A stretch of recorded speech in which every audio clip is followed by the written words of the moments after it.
So along with Dom's acoustic drums, you remember we had these like treated kick and snare, which sound like this.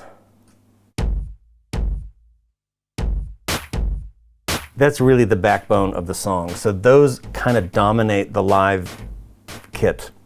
So that, like I said, I don't necessarily want to hear like a dude back there playing drums. You want the impact of it and the feeling of it, but you want this weird stuff leading the charge.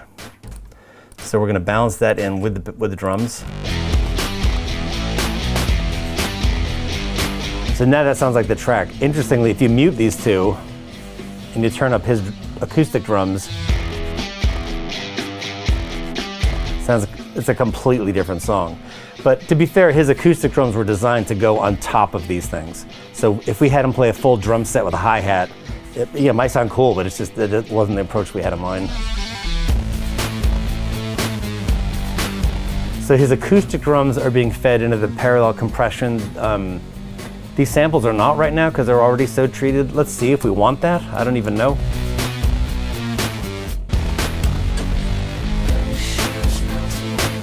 I mean, so the snare, which is already annoying sounding, gets even more annoying the more you do that, so we probably won't do that with this snare. Kick sounds kind of okay though.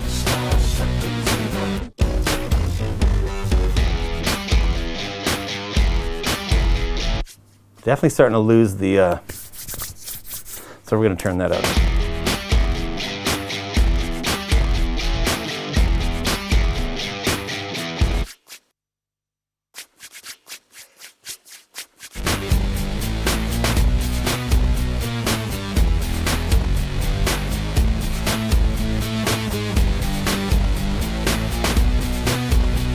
So now we pretty quickly, because of the fact that we track things the way we wanted to hear them with the treatments that we want, we pretty quickly already have the basic of the song together. And you know, to me it sounds pretty good. It's all subjective. Normally I would probably spend a lot more time EQing different things. One thing that's important to mention, however, is that this was tracked, I think, you know, almost 20 years ago.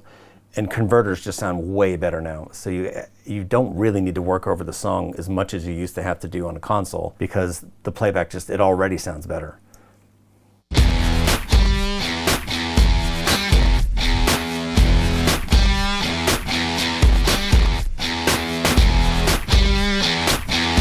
It can be a little weird balancing the guitars on the song because it's not, a lot of people when they make rock albums, they basically get the same, and I do it too, you get the same sound on left and right and you balance it so it's kind of a stereo sound. On this song we didn't do that. Every guitar sounds different to one another, so when you have them both up, the stereo image is slightly weird because like this one's more distorted than that one, this one's maybe a bit thinner, etc., and it changes as the song goes.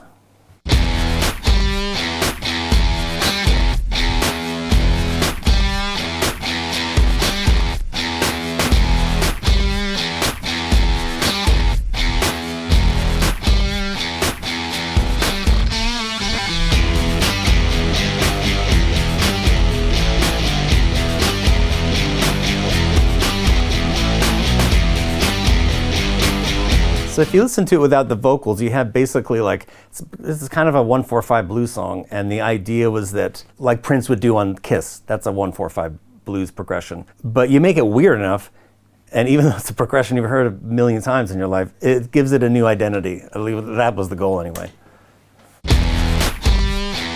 All right, so then started having a look at how to drop in some vocals.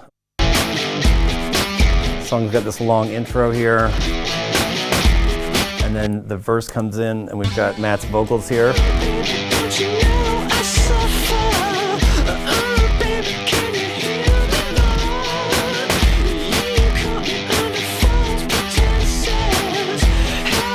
So there's a double lead vocal pretty much all the way through the song, and you know there's a lot of different ways to do a double lead vocal. You could do I think we probably tried a single vocal at one point, and that would sound great too. And so you could do a single vocal, or you do a single with a double underneath it to give it some texture and support. I feel like I probably did what we have now, which is you have two co-lead vocals and you just spread them out a little bit so that it has a little bit of space. Instead of it being a stack on top of one another like this, they're sort of more co-equal like this. And that way, also because the vocals aren't really that tight, it gives you a little more of a stereo effect when you're listening.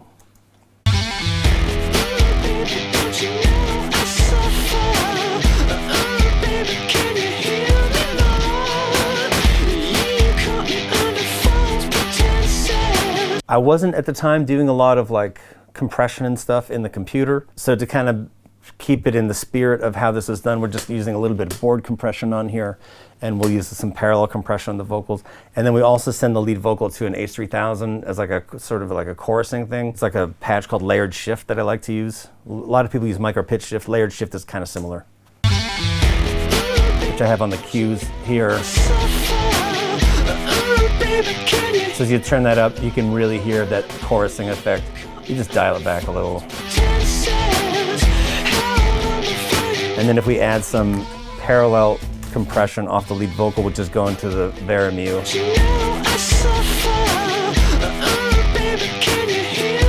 So that's still pretty dry vocal. I think we probably left it that way. And then for the chorus, you've got, we're just gonna hear these oohs here.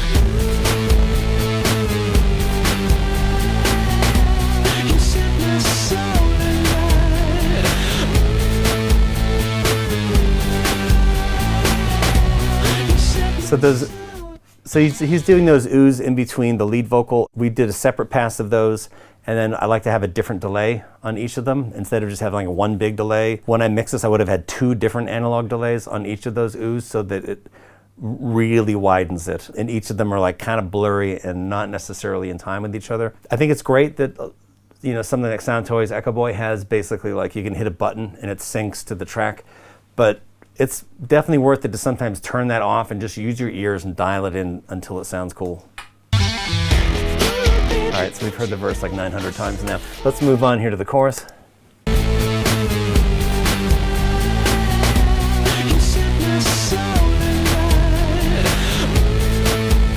And so now those other harmonies are about to pop in here. We'll put some H3000 on those.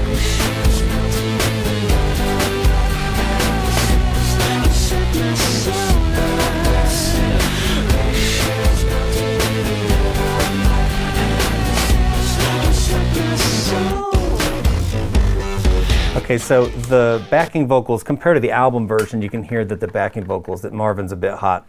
So we're going to turn Marvin down a little and get more of the human backing vocals. The balance between Marvin and the human is always, and we're still trying to figure it out, right?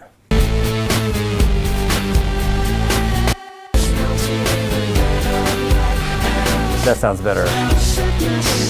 Marvin's really more of a textural component than an identity.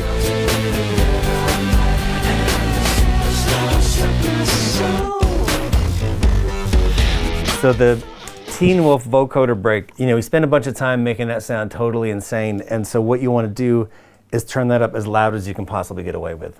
So I'm going to give this its own output here, 3132, and we're just going to, that way, it was subgrouped in with the other vocals. I'm going to move it and then just really turn it up until somebody tells me to turn it down. I mean, obviously you can't overwhelm the drums because then when it comes in for the second verse, you won't have any dynamic.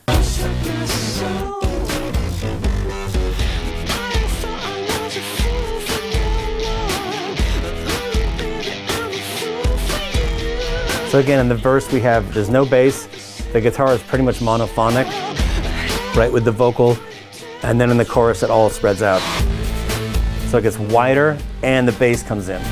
So you sort of have this thing that's like kind of tight and focused, and then in the chorus it just drops and goes wide.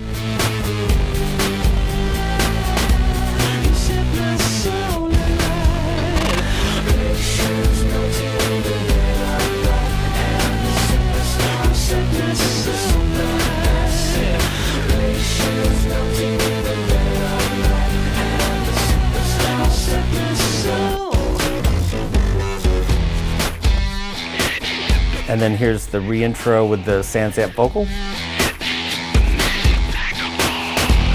Again, no bass, just bass stabs.